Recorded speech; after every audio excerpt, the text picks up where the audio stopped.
Donald Trump, along with Elon Musk, have created a new government agency called Doge. And what I originally thought was just an older sibling giving a younger sibling an unplugged video game controller actually turned into a real thing. And their first order of business was dismantling USAID, an innocent government program that helped poor people all around the world. Or was it? Hello and welcome back to the Shoe on Head channel. I am Shoe on Head and I am not real. I am a figment of your imagination. You have been in a coma since 2012. Wake up. Wake up. Today we will be talking about the dark, seedy underbelly of USAID. This is a topic I've been interested in for a very long time now. And now that recently USAID has been in the news, I figured it is a perfect time to finally talk about it. All the mainstream liberal coverage I've seen of this has basically been late-night talk show hosts crying fake tears about it being dismantled, and all the mainstream Republican coverage has just been about all the woke shit USAID was apparently funding. But I promise you, it is more than that.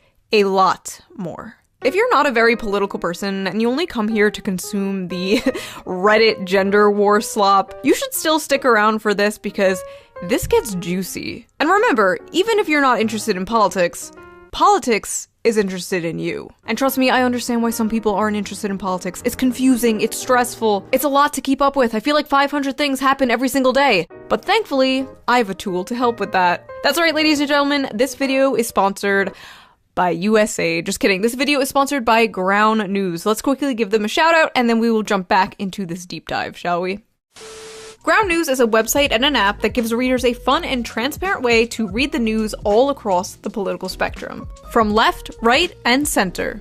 Every story comes with a quick visual breakdown of political bias that helps you understand the full story and makes sure you're getting both sides. One of my favorite features of Ground News has to be the blind spot feature. It shows you news stories that have been covered by only one side of the political spectrum and ignored by the other side. For example, here is a story about how Elon Musk apparently pressured the Reddit CEO to moderate content on the site. Right away, we can see that the story has been covered by 12 sources.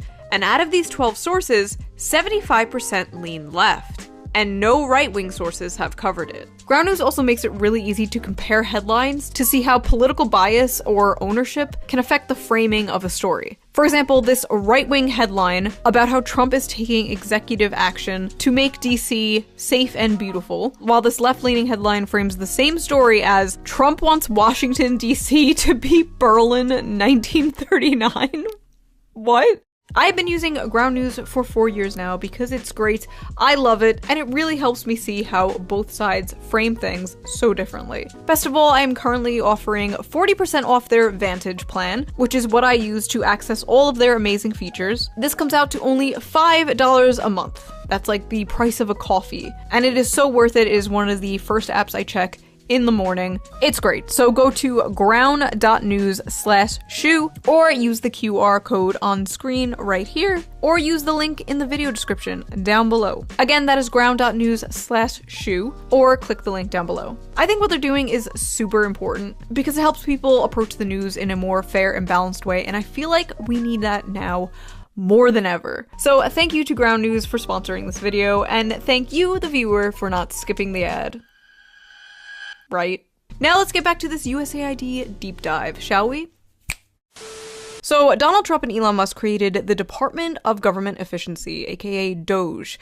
Get it? Like the Reddit meme from 2012? Epic bacon, my fellow memers. Honestly, who am I to talk about dead memes? My username is Shoe on Head. So Doge's supposed goal seems to be cutting useless spending the government is making us pay taxes on. Now, I have very mixed feelings about taxes.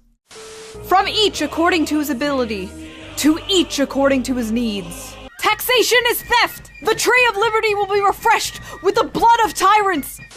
My opinion has always been, if we are going to pay taxes in this country, could they at least go to things that actually help people, like Medicare, Medicaid, Social Security, child tax credits, firefighters, fixing our bridges and roads, castrating pedophiles, government-funded girlfriends, things like that. And yes, we should be auditing the government. I think that's a good thing. Frankly, I don't care who does it as long as they do it well. Good things are good, bad things are bad. I'm anti-bad things, pro-good things. Those are my politics. And hating libertarians. Just kidding, I love libertarians. I get along great with them. As long as we don't talk about child labor. Anyway, Doge got straight to work, firing government workers and basically hiring my Twitter mutuals. What was once a theater kid-occupied government is now a right-wing schizo poster-occupied government. No, I am not joking. So this is a 19-year-old high school graduate who has used the unfortunate nickname Big Balls online, so that would be one way that we could refer to him. He is now working at Musk's behest inside Doge. If you had told me 10 years ago that Donald Trump and Elon Musk would hire some Zoomer named Big Balls to help audit the government, I'd believe it. Like, yeah, that checks out. They have no relevant experience. Most of them aren't old enough to rent a car. They're not even old enough to rent a car. They're in their 20s. We sent 18-year-olds to go die in the wars you cheerlead on, you evil hag! Why are they so focused on the ages of these people when our government is basically a retirement home? But honestly, I don't blame Hillary Clinton. If I were her, I also wouldn't want 22-year-olds in the government. Months before dismantling the Department of Education, or apparently Sesame Street, Doge's first order of business was dismantling USAID. Without providing any proof, Elon said USAID is a criminal organization. Oh yeah, they're an international crime syndicate hell-bent on helping people. Pretty f***ed up, huh? Taking money away from an aid program that helps poor people all around the world. Except USAID was not exactly that. In fact, it doesn't even f***ing stand for aid. It stands for United States Agency for International Development. It has f*** all to do with aid. But honestly, I don't blame you for thinking it does. After all, they do make the word aid a different color in the logo.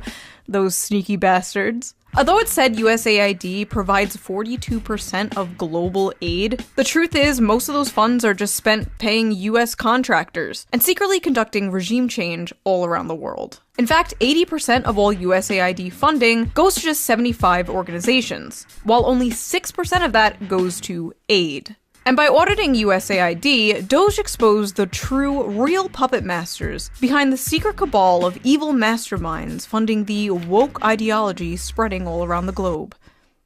You. Yes, it was you, American taxpayer.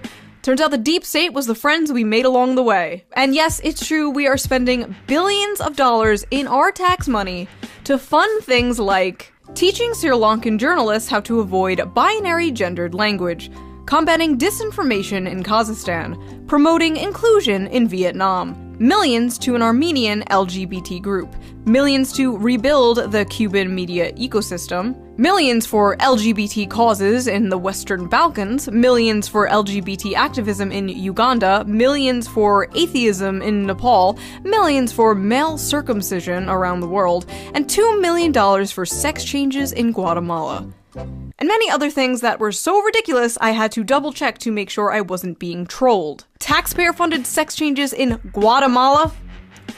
We don't even do that here! Now, you might be saying, Shoo, this seems like some stupid anti-woke shit. And yeah, kind of. You got me. But I ask you, young naive liberal, why the f*** was John Bolton once the head of USAID? John Bolton, for those of you who are unaware, is an infamous neocon hack. He's literally criticized Trump for not being enough of a warmonger. Neocon hacks, for those same few of you who are unaware, are the people in our government responsible for meddling with other countries all around the world and getting us into wars for basically funsies. The people who suck the teat of Raytheon, Boeing, etc. The military-industrial complex's favorite Discord kittens. These guys come in shades of red and blue. So why was John Bolton, a red guy, in charge of the same program, USAID, that is sending American taxpayer money to foreign countries to have things like trans pride parades? The truth is, the USAID thing goes a lot deeper than what a lot of Republican commentators are saying. It wasn't just a bunch of libtards in government wasting our money on stupid woke things. No. There's way more than that. You see, it's current year and we can't just do old-fashioned imperialism anymore. The people don't like that. It's a new era, so we have to dress it up in glitter. And rainbows. To put it bluntly, USAID is nothing but another form of taxpayer-funded regime change, wearing an innocent mask of aid. Shut up, Shoo! You dumb bimbo populist! You reactionary shitlord! You cry, tears running down your fat, retarded face. The United States is just giving foreign countries billions of dollars out of the kindness of their hearts! Oh yeah? I have a lovely bridge on sale down the road. Would you like to buy it? Listen, despite all its faults, I I love America, and I love the American people. But if you believe the corrupt, greedy bureaucrats running the deep state of this country do anything out of the kindness of their hearts, you are a sweet, innocent angel, and you need to be protected at all costs. I especially side-eye any leftist who has the nerve to run defense for USAID, especially those who call themselves socialists or commies, considering the fact that USAID was basically originally created to destroy communist countries all around the world. Established in 1961 by President John F. Kennedy under the noble guise of aiding developing nations, USAID was, in many respects, an instrument during the Cold War to counter Soviet influence and keep the Third World from crafting its own socioeconomic model. A year after President John Kennedy created USAID in 1961, he told its directors that, as we do not want to send American troops to a great many areas where freedom may be under attack, we send you. It wasn't long before the CIA spotted an opportunity to extend its reach. In 1962, USAID launched its Office of Public Safety to send agents around the world under the guise of training police officers. But as it turned out, the trainers were busy teaching enhanced interrogation techniques, a euphemism for torture. The scandal broke out in 1966, and although the office was finally shut down in 1974, the dark practices persisted within military and intelligence circles. By 1980, USAID Administrator John Gilligan was candid enough to describe the agency as nothing more than a graduate school for the CIA. At one time, many aid field offices were infiltrated from top to bottom with CIA people, he said. It was pretty well known in the agency who they were and what they were up to. The idea was to plant operatives in every kind of activity we had overseas, government, volunteer, religious, every kind.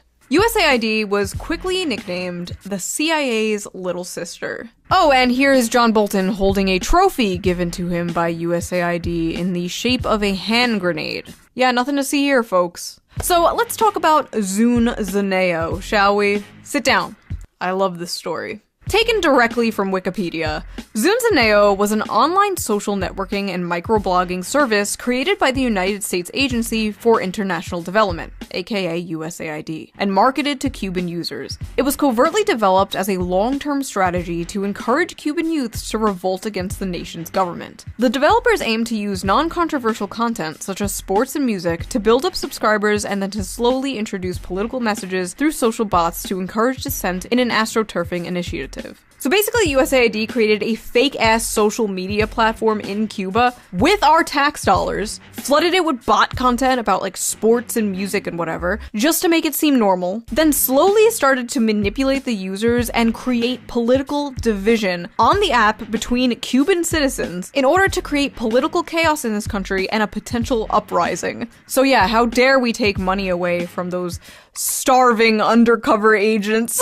To make things even more sus, the money we spent on Zune Zaneo was publicly documented as an unnamed project in Pakistan. Yes, this fake-ass social media psyop they created in Cuba was documented by our government as being a project in Pakistan. Now, think of all the other weird shit USAID was supposedly funding. Those sex changes in Guatemala. Were they really sex changes in Guatemala? Or were they some covert psyop being done somewhere else in the world? I guess we'll never know now. Using social media to divide the masses and create political division.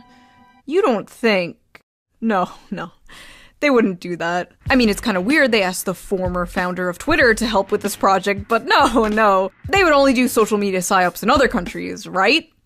Right? In March 2024, a document was exposed that revealed USAID was running covert psyops all around the internet in order to combat populist misinformation about the government on Twitch, Twitter, Reddit, Facebook, and 4chan. Although its internal justification was halting the flow of mis- and disinformation, it seemed particularly concerned with malinformation, a concept it defines as speech that is factually correct but misleading, i.e., bothersome truths the US government would prefer the public does not know.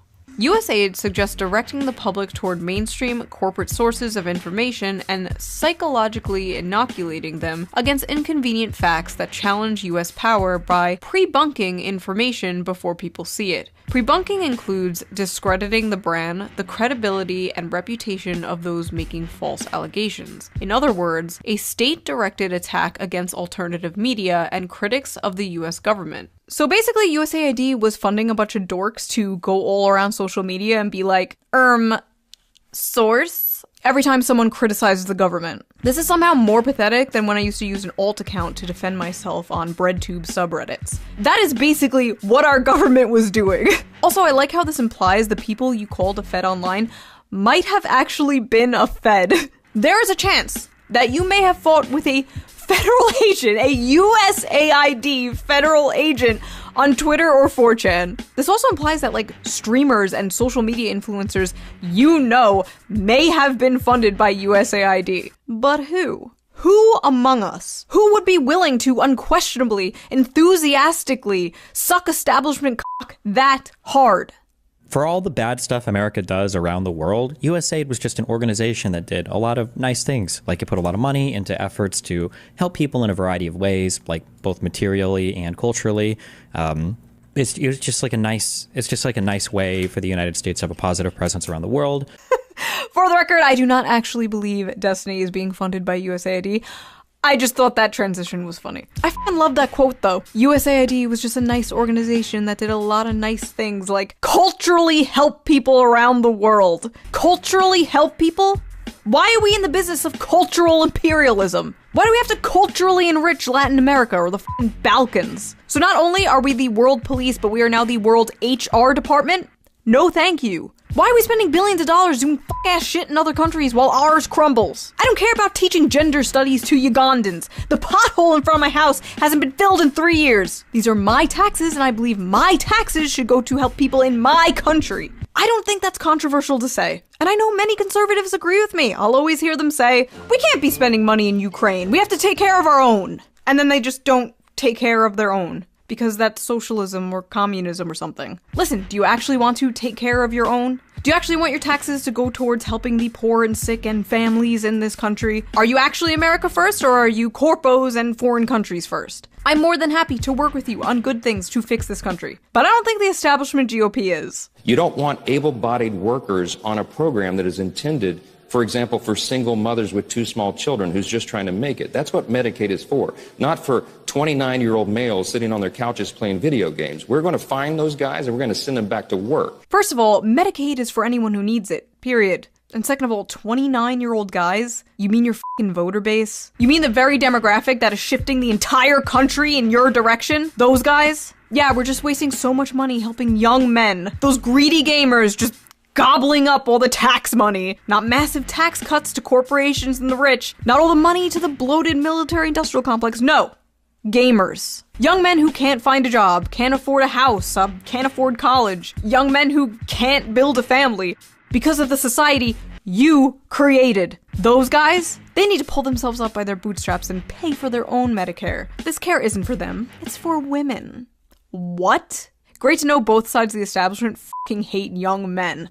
Anyway, sorry, I popped off. Let's get back on topic. Now, USAID did do some good things. I won't deny that. But even some of the good things USAID did were nothing but a bunch of fronts. Using Cuba as an example again, because these are some of the only ones that have been exposed so far, there was a USAID program called the Travelers Project that was said to be an HIV prevention workshop. But yet again, it was nothing but another covert regime change psyop. This was exposed in 2014 by the Associated Press. Young Venezuelans and Peruvians were deployed by USAID to Cuba's college campuses for $5.41 an hour. Really, USAID? Billions of dollars force feminizing mice and you can't even pay your spies a living wage? Sad. Anyway, they were used to recruit college students into political organizations with the goal of turning them against their government. The goal of, once again, creating political division. In the exposed memos about this, USAID called their HIV workshop the, quote, perfect excuse. Right. But we're totally funding DEI in Vietnam for pure humanitarian reasons, I'm sure. This was done so sloppily that even our boy John Bolton came out and disavowed it, but not without saying he thought it was a good idea in principle. Yes, it's a great idea to create taxpayer-funded secret psyops all over the world in order to f*** with other countries' politics. Just don't recruit teenagers to do it next time, okay? What? I honestly just think it's kind of funny we were funding anti-socialist agendas all around the world and disguising it as social progressivism. Don't think too hard about that one. Now, Cuba wasn't the only place USAID was culturally helping. On January 12, 2010, a 7.0 magnitude earthquake struck Haiti, killing 220,000 people, injuring another 300,000, and leaving 1.5 million more homeless. In the wake of the catastrophe, the United States provided $1.6 billion in reconstruction funding to Haiti, $651 million of which went to USAID. Rather than employing Haitian construction companies, USAID contracted out the rebuilding projects to international firms. For instance, Minnesota-based construction firm Thor was awarded $18 million in contracts, and Mexico-based firm Cemex received over $7 million. But by far the largest recipient of USAID funding in Haiti was Washington, D.C. based contractor Chemonics International, who received over $200 million to carry out a total of 141 projects. In fact, USAID awarded more money to Chemonics than to the entire Haitian government in the wake of the earthquake. An audit conducted on Chemonics revealed that the company had a tendency to not finish jobs, evaluated its own project on arbitrary criteria not having to do anything with the project, and failed to set timelines, causing some projects to fall behind schedule. In one case, Chemonics was contracted to build Haiti's new parliament building, but what they constructed came out half-finished and unusable. The company only built the framework of the building, not even erecting interior walls to divide office spaces, nor did they bother to furnish the building.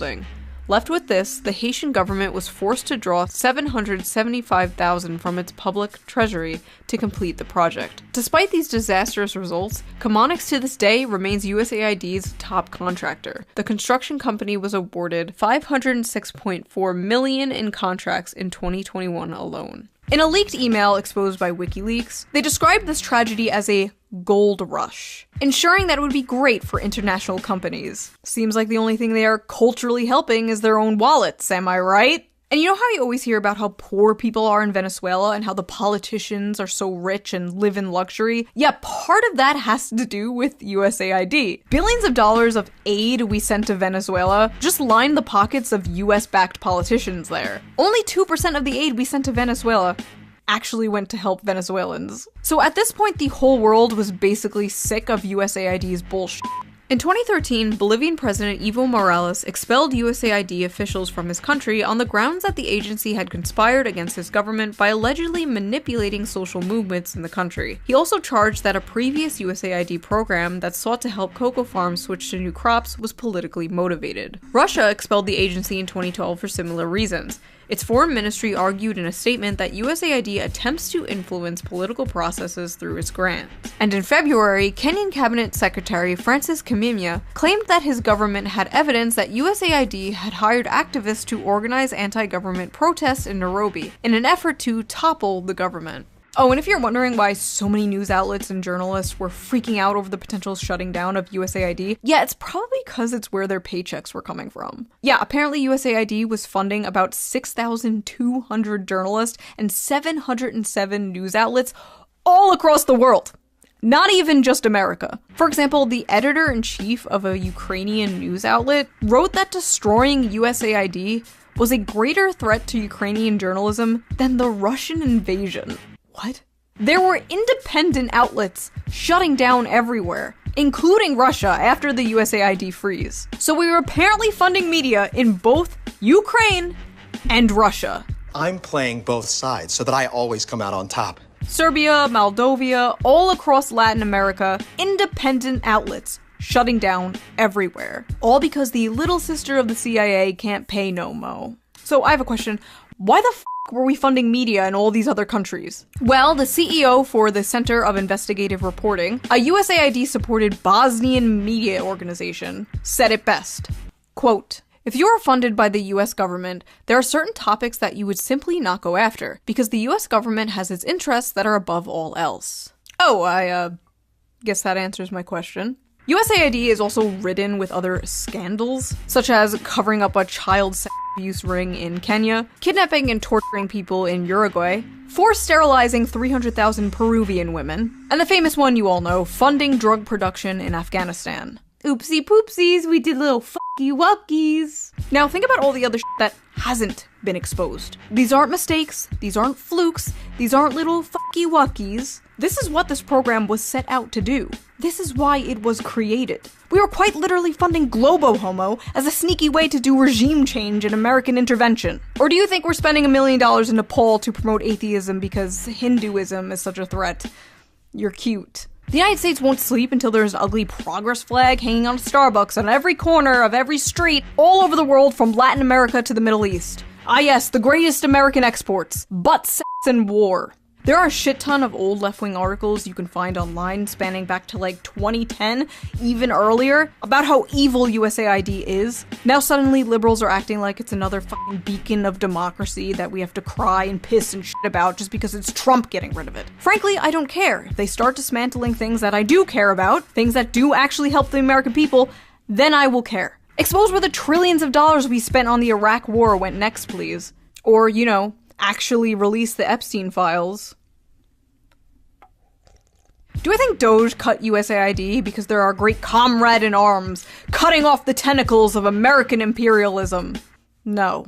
Trump probably just cut it because he thought it was a woke, gay waste of money, and it was. But as far as I'm concerned, every article written about how bad dismantling it was written by John Bolton himself. Like the president of Colombia said, "Take your money with you. It's poison." All the sources I used in this video and all the information I got for this video will be in links down below. Feel free to do your own research as always. And if you like this video, please consider subscribing. A lot of you aren't subscribed apparently. You just watch and fuck off. I will find you. Also, this video is most likely going to be demonetized, so if you can and if you want to, please donate to me on Patreon, link down below. It helps the channel so much and I appreciate it. And I will see you next time with a less serious, more fun video.